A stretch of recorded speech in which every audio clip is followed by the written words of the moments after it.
Сәлем достар, сіздермен бірге Аралбаева. Бүгін әлемдегі ең сақалы ұзын адам туралы айтатын боламыз. Бұл туралы Гиннес рекордтар кітабының сайтында жарияланды. Сингх Сарван Сингх 17 жасынан бастап сақал өсірген. Ол Канадаға алтын ғибадатханада діни киімдерді айтуға шақыртылғанда алғаш келген. Кейін жергілікті қауым оның қалып гурудың ілімдерін үйретуін өтінді. Ол алғаш рет 2008 жылы сақалының ұзындығын өлшеген. Сақалы 2,33 метр болған кезде ер адам алдыңғы рекордты жаңартып, әлемдегі ең ұзын сақалдың иесі ретінде Гиннестің рекордтар кітабына енді. Оның алдында бұл атаққа сақалы 1,77 метр болған швециялық Бергер Пелас болған еді. Қазір оның сақалының ұзындығы 2,54 метрді құрайды.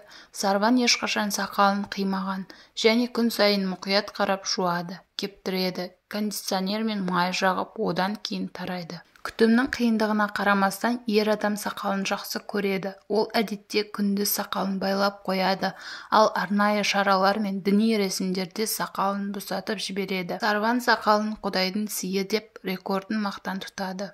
Видео ұнаған болса лайк басып, комментарий жазып, каналға тіркелуді ұмытпа.